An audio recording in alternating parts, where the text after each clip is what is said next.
to become much more individualized. Carrying this concept on further, if we take the resonant action of a simple LC circuit, it produces a sinusoidal function. But if we take the resonant action of a quarter wave transmission line, shorted at one end and open at the other, not only will it resonate at the fundamental frequency, but it will resonate at the third harmonic, fifth, and ninth, and ad infinitum all the way out. And it will produce this waveform. So we can see where we're in conventional tuning, we're using the sine wave. In the transmission line tuning, we end up with rectangular waves. Now if we take the resonance of a coil instead of a linear transmission line, which is shorted at one end to ground and open at the other end, the harmonics are in phase and we end up with impulses. Now we find with the sine wave, the amplitude is the square root of 2 higher than what we would, rather than 1, it would be square root of 2 higher because of the peak to average ratio. With the rectangular wave, it would be 1. With the impulses, it's infinity. Now what I attempted to show here is that in a measurable quantity of time, like on an oscilloscope, I used the black to show what we would see on the screen. Now if we look at a square wave on the oscilloscope, we know that this transition is not visible because the amount of time occupied is infinitesimal. Now with the impulse waveform, the pulses are of infinitesimal width. What I'm trying to show with the shading here is the integration that shows that the energy contained in the wave is the area underneath it. There is no area on this. The amplitudes are infinite. And these are the waveforms that Tesla were working with. And these waveforms would tend to punch through where the continuous waveforms wouldn't make it.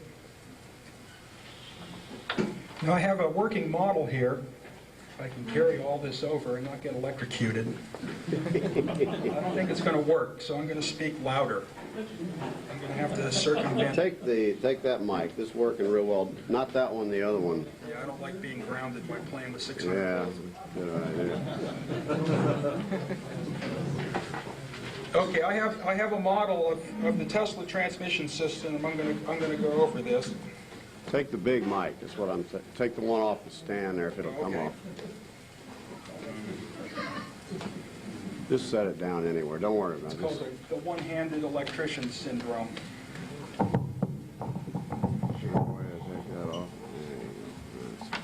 Okay, what we have here is a number of demonstrations. This is a model of the Tesla transmission system, and the diagram up there shows basically what's happening.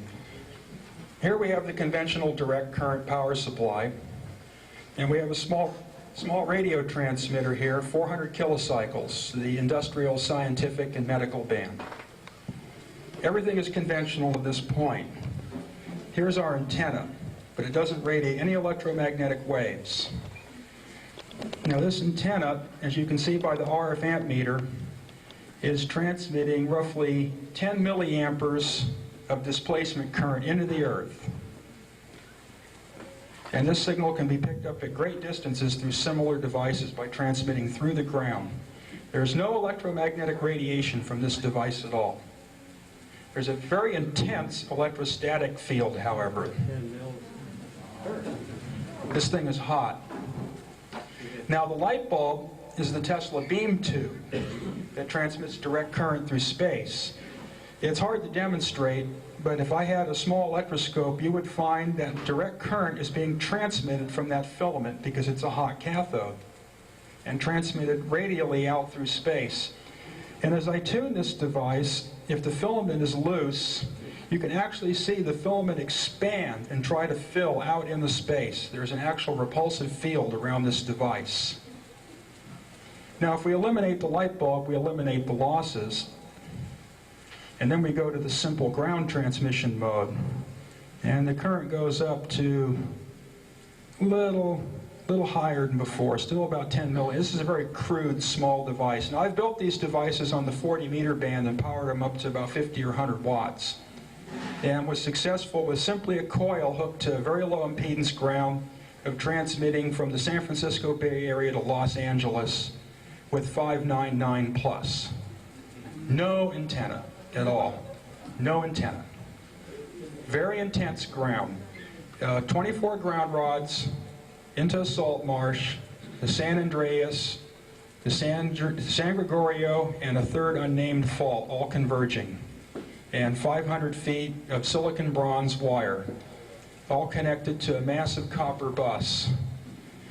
Now, basically, if you view this device, let's start with the quarter wave vertical. Everybody's familiar with the quarter wave vertical. Okay, those of us that love 80 and 40 meters know that the quarter wave vertical is a real pain. So what do? We wind a coil. Right. So we wind the coil, and then the antenna shrinks. But then we want to get rid of the antenna, so we wind more coil. But what does the coil do? The coil has capacitance. And then we keep on shrinking the antenna, and then the coil builds up more capacitance, until finally the coil becomes its own quarter wave resonant circuit. But its radiation resistance is 0. So our ground impedance must be 0. Because if we start off with an antenna current of 1 amp for a given amount of power into a quarter wave vertical, we're going to end up with a pure loading coil with no losses of a current of roughly 400 or 500 amps for the same amount of power. And that's going to put a heavy demand on the ground system. But if you can meet that, those poor people in their RVs that have that big coil and no antenna are going to have to turn their RF gain all the way down. And they're still going to be asking what you're doing, because they're going to hear every little squeak that your transmitter makes in between. Every bit of power supply hum, every bit of back wave, and they're going to keep on saying QRP. And it works. I've tested it.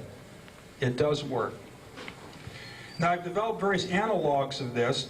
I have 2 analog computers here that simulate these type of waves.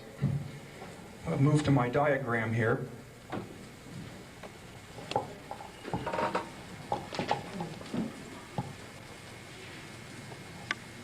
Just leave it down facing the speaker. Eric, I don't even need that mic. Don't worry about Oh, well, I got it now. it. All right.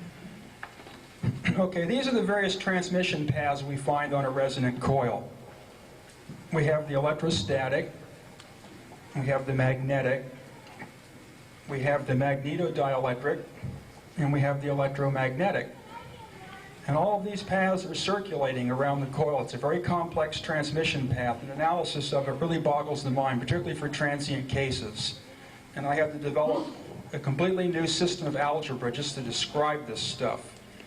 And then I did manage to come up with practical algebraic formulas available for the ham radio operator experimenter that are published by a rather obscure organization up in Eureka called Borderland Sciences. And there's nomographs and tables to calculate your impedance and wavelength and all these things. It's completely engineerable. There's nothing mysterious about any of this at all. Okay, if we look at these constants here, K is what's called the elastance between the terms. Elastance is measured in per farads. Not farads, but per farads. Everything becomes inverted. Capacitance, of course, is measured in farads. This is the electrostatic impulse wave. This is the one that finds its way to the end first, the coil. And we have the magnetic wave, where L is the inductance in henries, M is the inductance in per henries, or what we're used to calling mutual inductance. Mutual inductance always has to be expressed as an inverse. It's always in per henries. Otherwise, the dimensionality does not work out, and the equations will lead to erroneous results. This really led to a lot of confusion in the early attempts of the GE laboratories to ascertain why these complex waveforms they were experiencing in their substation transformers were causing them to explode for no unexplainable reason. The standing waves would build up and appear in the center of the windings and puncture the insulation, but yet from terminal to terminal there was no voltage difference.